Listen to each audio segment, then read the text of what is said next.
Assalomu alaykum hurmatli tomoshabinlar, kanalimizga xush kelibsiz. Videoni ko'rishdan oldin kanalimizga obuna bo'lib qo'yishni unutmang.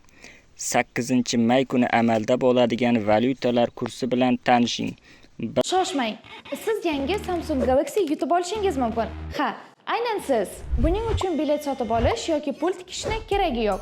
Anjirpay ilovasi orqali Rossiyada O'zbekistonga atigi 5000 rubl yuborishingizni o'zi kifoya. Pulni Uzcard, Humo, Visa kartalariga yoki naqd ko'rinishida yuborishingiz mumkin. O'zingizga ma'qul ko'rinishda pul yuborib, Samsung Galaxy egasiga aylaning. Anjirpayni hoziroq istalgan platformadan yuklab oling. Imkoniyatni qo'ldan boy bermang. Aksiya muddati cheklangan. AQSh dollari 12114 so'm 97 tiyin bo'lib 40 so'm 69 tiyinga qimmatladi.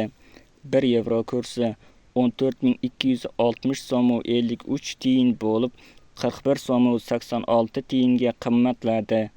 1 Rossiya rubli 162 so'm 7 tiyin bo'lib 1 so'm 21 tiyinga qimmatladi.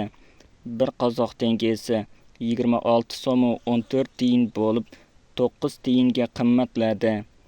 Videomiz yoqqan bo'lsa, like bosing, kanalimizga obuna bo'ling. Manba Markaziy bank.